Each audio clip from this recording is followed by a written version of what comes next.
Well, we're teleporting all over this morning. You had the band and Matt coming to you from right there in Langley. And you had Dan interviewing me while I'm in Canmore on the deck of my hotel. And here I'm coming to you guys from Lloydminster. This is the studio that we've set up in our church for COVID-19 services. However, unlike the interview, I won't have housekeeping going behind me during the message. First of all, I just want to say thanks to Matt for those kind and encouraging words. And I also want to say thank you to you guys. I'm so honored and excited to be able to invade your space this Sunday and the next Sunday. The search team invited me to move forward in this process. I was very honored and very grateful. And then they asked me to preach these 2 Sundays. I was excited to get to do that. But even more so, I was really grateful when I started talking to Matt about what you guys are preaching about and what I should be preaching now about. And he invited me to take part in this series As It Is in Heaven. This comes obviously from a phrase in Matthew chapter 6 where Jesus is teaching his followers how to pray. He teaches them, he says, when you pray like this, say, God, your will be done on earth as it is in heaven. Now, this isn't a passive prayer that we kind of are supposed to say and say, hey, God, I'm just going to stand back and watch you enact your will in heaven and on earth. It's actually an invitation, a call to action that as we pray, we would assent ourselves to God's will and say, God, your will as it's happening in heaven, your glory and perfection and holiness, help us be people who participate in your will and kind of usher or bring that heavenly focus, that joy, that presence that you offer here on earth. Help us be the conduit through which you invade earth. And it's really appropriate for a church whose mission statement is to join God in restoring all things in our lives and in our world. Because it's really not saying, hey, we're going to sit back and watch God restore all things, but hey, God, we want to be part of what you're doing. So I've really enjoyed over the last 2 weeks where Matt started off in this series with kind of a mini-series about a welcoming table. And he likened that to the communion table where Jesus sets this feast and he invites people to participate. He welcomes people freely to this table to come and participate in who he is. And I'm very honored that he's allowed me these last 2 Sundays to finish off this idea of this welcoming table. And in the first week, Matt kicked off by talking about us being a welcoming community. That in this town, we're a welcoming community, people who acknowledge people. At the end of the service, he said, this week, just as you go out, when you see people, nod at people, smile, make eye contact. I mean, the smiling might be less effective if you're wearing a face mask, but just acknowledge people where you go. It's so easy to live our lives where most people are invisible to us and we're invisible to most people. I mean, how many people do you drive by or walk by and you don't even acknowledge that they exist? So he says, slow down and just acknowledge people a little bit more. Be a welcoming community.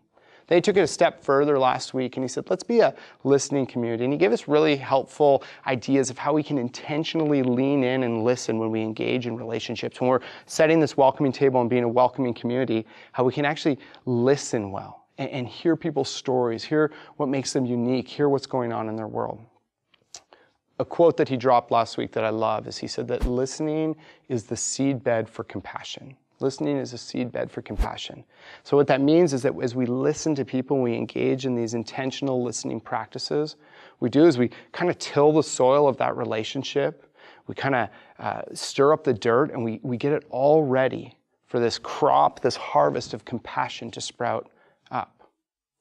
But even after we lay the bed, after we make the seedbed, there's work to be done, right? We need to cultivate that crop. And I want to take that a step further. As I was talking to Matt about this series, kind of brainstorm ideas, and I wanted to take it a step further and look into what it looks like to actually harvest that compassion or lean into what might come out of that seedbed. See, I think one of the most important things we need to understand when we listen to people is understand that every single person has a context, a particular and unique context. And context is king. When we study scripture and when we talk about context, because if we can understand the original context in which the author wrote, what was going on, what they were feeling, what they were thinking. I mean, if we could teleport back in time and sit with Paul as he writes one of his letters and say, Paul, what were you thinking? What were you feeling? What was going on? What were the issues? We'd have an even deeper understanding of that. In our relationships, it's the same. It's easy for us to assume that everyone's just coming from the same place as us. We all have the same standards and ideas and opinions and interests and all that. But that's not the case. Let me give you a quick example of how important I think context is. A little while ago, my little daughter, her name's Avra, she's 2.5 now, but a while ago we were at her friend's house. And her friend has a bigger sister, and the bigger sister called me over and said, Ryan, come here, check this out. And she wanted to show me her big girl bike. And she's like swatting the younger kids away. She's like, stay away, you guys are just babies. You can't go on my big girl bike. She's showing me her big girl bike. It's got like the Frozen characters on it. It's so sweet. And she's like, watch this. And she hops on her bike and she proudly shows me that she can pedal this bike all on her own. She doesn't need someone pushing her, she can do it. As I watch her blaze by at like breakneck speeds of like 7 inches per millennium, I look at her name's Paisley, and I say, wow, Paisley, you're such a big girl. See, when I say, wow, you're such a big girl, what that means is you've grown up, you're smart, you're getting smarter, you're getting more talented and gifted, you're strong, you can do things on your own, you don't need as much assistance as you used to. Now let's just change the context and see what happens. Imagine a couple weeks later, my wife and I, we decide we want to kick it one night, we want to take it easy. And so we decide instead of making food, we're going to order pizza. So we order pizza and we even get them to deliver it because we're being extra chill that night. And we put our daughter to bed, the pizza comes, and you can imagine whatever flavor you want, but for me it's definitely barbecue chicken from Papa John's because that's my thing. So anyways, we get the pizza, it's delicious, we sit on the couch, we just start eating, we're hanging out, eating pizza. It gets to that point where we're full. We probably overate already. But even though we're full, my wife looks at it and she's like, oh, it's so delicious. And she's like, I've had enough. In fact, I probably shouldn't have even eaten the last piece. But she looks at it, she's like, it's so good. So she reaches out for that extra piece. And she grabs it and she grabs that little white plastic cup of that Papa John's garlic sauce. And she brings them up, she dips her piece of pizza, and as she brings it to her mouth, if I look her in the eyes, I say, wow, Taliesin, you are such a big girl. I mean, that's really different, right? That couch that we're sitting on, that becomes my bed for the night. Like, I'm done right there, I'm dead. The context, the words stay the same, but the context changes. Maybe that's a silly example, but the reality is that all of us have a different background, a unique situation from which we perceive things, how we hear things, how we experience things. And when we start to listen, when we act as a listening community, we can start to actually understand that about people. And that lays a seedbed for what can come out of that. That's compassion and care and love. And ultimately, what I want to talk about this morning is empathy, being an empathetic community. Now, maybe you think you know what empathy means, maybe you don't. One of my favorite definitions of the word empathy comes from a guy named Reggie Joyner, who's the guy who started Orange, which your church uses for its kids' curriculum. Empathy is pausing your own interests and opinions long enough to discover someone else's interests and opinions. Pausing your own interests and opinions long enough to discover someone else's interests and opinions. Now that's tough, because for me, I see the world the way I see it. And I might listen to people, but I still want to interpret that the way I want to interpret it. I still want to perceive everything the way I want to perceive it.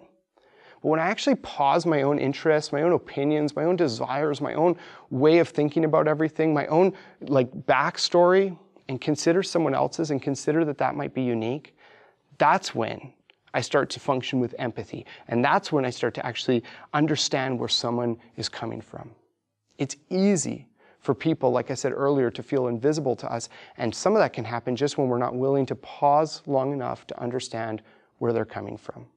Now, what I want to do this morning is I want to give a couple examples of empathy. One, I want to give, first I want to give 2 examples of a lack of empathy that you'll probably be able to relate to from our world. And then I want to look at Jesus as the ultimate example for empathy and modeling an empathetic community.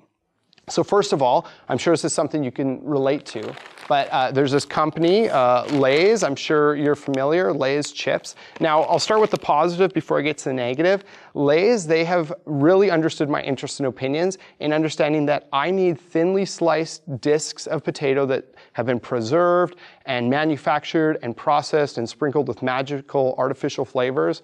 I'm more of like an all-dressed guy, but I'm trying to eat better, so I got my wife's favorite flavor. She can throw it in with that extra slice of pizza. But they understand that I want these delicious, dried out, circular pieces of potato, right? But there's something they haven't understood, because what happens is I go to the store, you've probably experienced, you go to the store, you buy the bag of chips, you're all excited, you get to your vehicle or you get home or whatever, and you open it up so excited, but then you look in and you realize not only is Lay's one of the biggest manufacturers of chips in the world, they're also one of the biggest sellers of air in the world. You know, it's like they have not considered that when I buy this size of a bag of chips, that this is how many chips I want. It's not like I'm like, wow, that's a beautiful bag. I hope there are this many chips in it. Even their slogan is a total slap in the face to where I'm coming from. They say, bet you can't eat just one. It's like, well, have you looked inside? Because that might be my only option. I mean, when's the last time you heard someone say, I'm so hungry, I could eat a chip? So yeah, anyways, Lay's, they have not considered that what I want is more chips and not some air. Now I want to share another example with you guys, and this one might really hit home, and I want to be sensitive because this might be a soft spot for a lot of us. But this company that makes these fruit cups, exact opposite problem. Do they think that I go to the store and buy this and then take it home, take all my clothes off, get in the bathtub, and then open it to eat it? Like, I want to taste the beautiful tangerine and drink the delicious juice. I don't want to wear it. I don't know why these two companies don't just team up and trade kind of some empty space for some extra air. These examples are ridiculous, but really, when you think about it, these companies, they're businesses, they're making money, that's good. They're focused on their bottom line. And if they do anything I want, it's because they think they can profit off of it. They're not saying, well, you know what, I bet Ryan would like more chips, or I bet Ryan would like a little bit more convenience when he's opening the fruit cup and not have to wear the juice all over himself. And maybe those examples are kind of outrageous, but that's essentially what I think that we do. We often are like, well, this is what I like, this is what I'm interested in, this is how I view things. And we're so unwilling to put that on hold in order to understand where someone's coming from, in order to understand and discover their interests and opinions. But when we do that, when we slow down and we pause and we do that, when we welcome people, we listen, and then we extend empathy, it is life-changing. And I want to show you an example of that comes from a passage in the Bible that we find in Luke 19. Now, Matt touched on this story 2 weeks ago, and it's the story of a man named Zacchaeus. And the story happens in Luke 19, and so if you want, you can open your Bibles or grab a device or whatever. The words will be on the screen as well. But I want to look at the story. I want to look at how Jesus acts towards this man named Zacchaeus and how ultimately that transforms his life. And we're going to hang out in this text this week and a little bit next week as well. So hopefully you'll enjoy that. Luke 19, verse 1. He, Jesus, entered Jericho and was passing through. Now I want to stop there for a second. Jesus entered Jericho and was passing through. I want you to just log that thought for a second because we're going to come back to that. It says, it didn't say he was coming to Jericho, it says he was passing through Jericho. So hold on to that. And behold, there was a man named Zacchaeus. He was a chief tax collector and was rich. So if you've been in church for a while, you probably have heard of tax collectors in the Bible. Maybe you understand who they are. But in case you don't know, what's going on is the nation of Israel, they've been imperialized by these kind of brutal empires in the past, and they've actually been passed around by some different nations that own them, but right now they're imperialized by the Roman Empire, and it's brutal. They're being oppressed, and they're being taxed by the Roman Empire. But not only does the Roman Empire tax them, they've actually enlisted some of their fellow Jews to be the people who go and collect the taxes from them. And that would be bad enough. Like your own friends, your own buddies, the people who are part of your nation are being oppressed as well, are taking part in that, and that's their job, is to help facilitate that. But what tax collectors were known for was that not only would they come and get the tax for Caesar from their own people, but they would actually take extra just for themselves. So they were exploiting people who were already being oppressed by the government. I want to point something out here. It says Zacchaeus was a chief tax collector. Now you need to know something about that phrase. It shows up once in the entire Bible, and it's right here. Zacchaeus is the only chief tax collector. There are tax collectors, but he's the chief tax collector. And I think that's interesting because, when I think about it, like, what's a chief tax collector? I mean, this guy's like super tax collector. So if the Bible were to describe people as jerks or meanies or whatever, this is like, he's a super jerk. Like, this guy is like professional level meanie pants. And then the verse ends off by giving us this pretty interesting and important fact. It says, and he was rich. Zacchaeus was rich. So when he'd pull up in his sports car, when he'd be splashing around in his like Olympic-sized pool in his backyard, people would see that. Not only would they think, oh, Zacchaeus is rich, they would think, well, he paid for that with my money and my friends and family's money as he's exploited us. So people have a low opinion of this guy. He's a chief tax collector who's made a killing off of exploiting people. And he, Zacchaeus, was seeking to see who Jesus was. But on account of the crowd, he could not because he was small in stature. So Jesus has a big crowd following him. They're listening. Jesus is getting famous. They're interested. And Zacchaeus is like, I'm too short. I can't see over this crowd. So he ran on ahead and climbed up into a sycamore tree to see him, for he was about to pass that way. So Zacchaeus is like, I got a plan. He buys a ticket in the nosebleeds. He climbs up in a tree. He's like, I just want to see Jesus. I just want to look at Jesus as he goes by. I just want to observe this incredible man.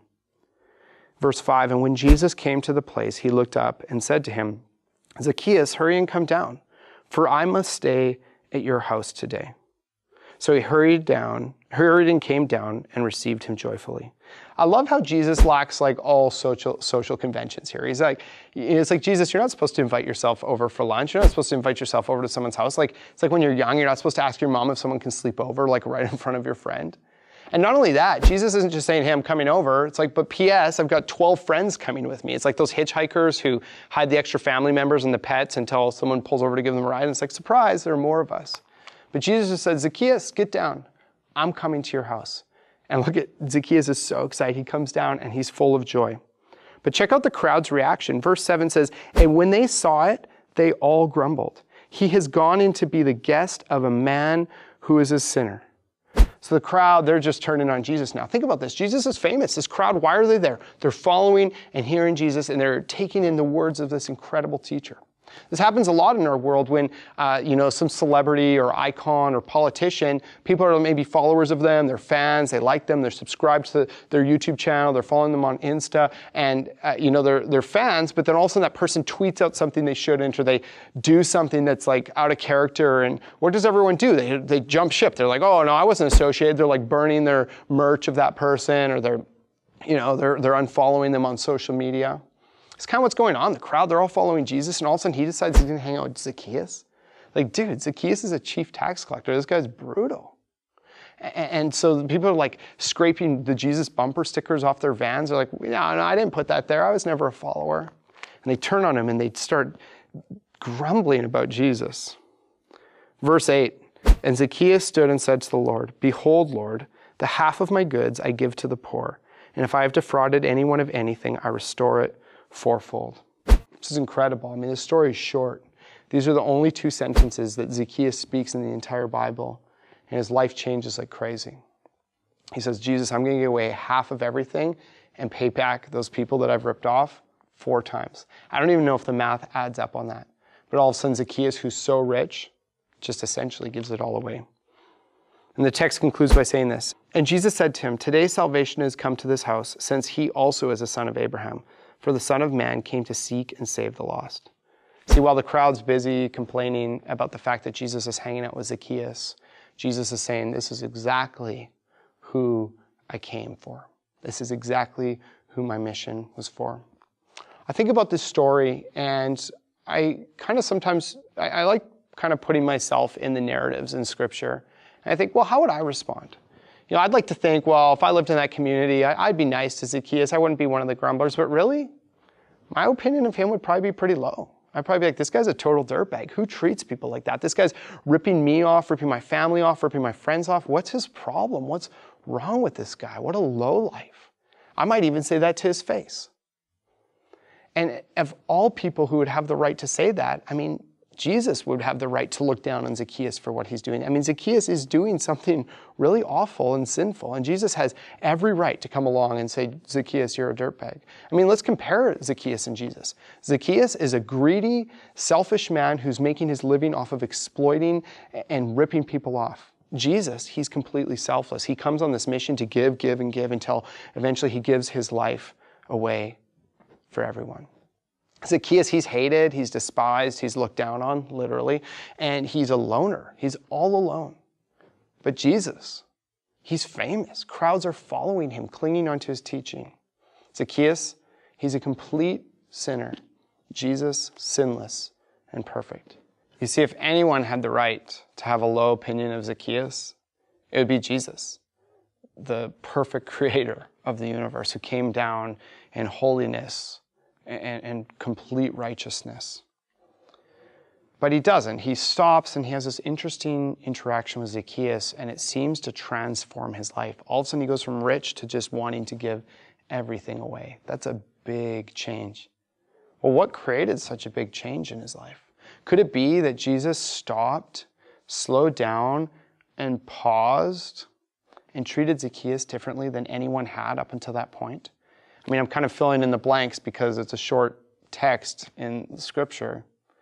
But I have to imagine that the way Jesus treated him was probably unlike the way anyone else is treating him. One thing I'm going to guess about Zacchaeus is that he probably wasn't very happy. He probably wasn't content. It's easy to look at him cruising around in his sports car. He's got all the money. He's going on nice vacations and all that, and to think, well, he's got it all. But the type of people who offer brokenness to others are usually people who are the most deeply broken inside. You've heard people say, hurt people hurt people. Well, it's true. I'm going to guess someone who's ripping off and exploiting and oppressing other people is someone who has some seriously, deeply broken things going on inside their world. And those are the type of people that need someone to really come along and pause their own interests and opinions long enough to discover their interests and opinions. I mean, I don't know, like, what was Zacchaeus' backstory? We don't know. Like, where did he come from? Maybe he grew up with loving parents in a great situation. It was easy for him to be set up for success and we could expect more from him. But maybe not. Maybe he was born into slavery. I mean, that was pretty common around those times. Maybe he was bullied most of his life. I mean, in Sunday school growing up, we used to sing a song about him saying Zacchaeus was a wee little man and a wee little man was he. I mean, 2,000 years later, we're still beaking the dude about his height. Maybe he was abused. Maybe he had some broken relationships. Maybe he was hurt along the way. We would never know if we were around that time unless we paused long enough to first welcome and listen and start to understand where he's coming from. Now, hear me out. Empathy doesn't mean excusing the error or excusing the sin, but I believe that being an empathetic community invites people into relationship where they feel authentic and safe and can share what they're going through so that we can walk through that with each other in true community. I think it's so important for us to be willing to slow down and to pause. And you might say, well, Ryan, that sounds like a lot of work. Like, first, we got to be welcoming. We got to acknowledge people more, like Matt said, and when we got to put all these listening, like, practices into our lives and actually take time to listen. And now we got to pause our own interests and opinions to understand other people's interests and opinions. Ryan, that sounds like a lot of work. It is a lot of work. But understand that the gospel is built on the fact that Jesus came down to earth and hauled a big wooden cross up a hill and died on it so that people could understand that he paused his interests and opinions long enough so people, because Jesus put what he wanted on hold, to understand where we're coming from and to offer us forgiveness out of our brokenness. Understand that that's a way bigger calling, and now all we're called to is be welcoming and listening and empathetic and try to walk people into the path of Jesus and help them understand his love and grace. And that is what I believe true community looks like. If we really want to be a town, that's what it looks like. I want to share with you guys this week and next week a little bit from my own life. And I love doing that because I want you guys to know that I will share my life with you. And I think that's important when we're talking about setting a welcoming table, sharing life together. And I hope over the years to come that I'll have opportunities to hear your stories and to learn about your lives and to hear about your journey. But I'll share a little bit from my journey as it relates to this. So a couple years ago, my wife Talisi and I, we had a daughter. Her name's Abra. She hit the scene on December 20th, 2017, which is a great date because growing up, we can save on presents because we can just do the combo thing, right? Everyone out there with birthdays near Christmas is like really angry at me right now, but that's a great thing for us. But anyway, she was born December 2017, and then the spring of 2019, we got pregnant again. Well, my wife did, and we're so excited. And we're going through the journey. We're booking appointments, ultrasounds, and all that. We hit our first ultrasound, or our second maybe. And when we get to that ultrasound, the ultrasound tech's like, I don't know, some things look kind of weird. We're going to have to check again. So also we're getting more appointments. And eventually we find out that we'd miscarried the baby and that the baby was gone and that this baby that we're so excited about wasn't coming anymore. And it crushed us. I mean, you know that can happen to everyone, but you never expect it to happen to you, right? It crushed us. It derailed us. It's pretty tough, and we're journeying through that and figuring that out. And I remember one time shortly after that, I had this interaction with a guy, he's a follower of Jesus, and in this interaction, the guy was pretty harsh with me and kind of like let me have it. And for me, that would have been a tough interaction no matter what, but especially with what I was going through, it was devastating. It was really hard for me. Now, I don't tell this story to be that guy, but it actually made me be introspective and think about my own life. Because what I discovered through this process is that having a miscarriage is actually pretty common. If you get pregnant, you have an 18% chance of having a miscarriage. That's 1 in 5. That means that's happening a lot. And that's only one example of a struggle that people could go through. You know, like, there are so many ways that people can experience brokenness and hurt in their lives. And for us, this guy didn't know what we're going through, and I don't fault him for that, but it makes me think, how many people are going through something like that, or something else, or even something worse? And when I'm just too caught up in my own world, my own perspective, and thinking everyone should view things the way I do, I don't slow down to think, man, maybe this person's interests and opinions, what they're going through, their story, their context, really is coming into play with how this conversation's going, or how I'm relating to them, or how I'm welcoming them. See, I think if we're going to welcome people and we're going to listen to them, it only makes sense if we're actually going to let that seed bread sprout and we're going to harvest it and extend empathy and compassion and actually care for people, not in the way that we think we should, not in the way that we want to be, but in a way that makes sense for where they're actually coming from. And it takes sacrifice, it takes work. I mean, remember in Luke 19:1, I pointed out, it said that Jesus was passing through Jericho. The text doesn't say Jesus walked into Jericho and he just had some time to kill. So he's like, well, hopefully there's a short dude kicking around that I can just spend some time with. He's passing through Jericho, but he comes across this man named Zacchaeus, and Jesus hits pause. He stops what he's doing. He stops his journey. He stops passing through Jericho, and he stops there. And he says, Zacchaeus, my time is yours.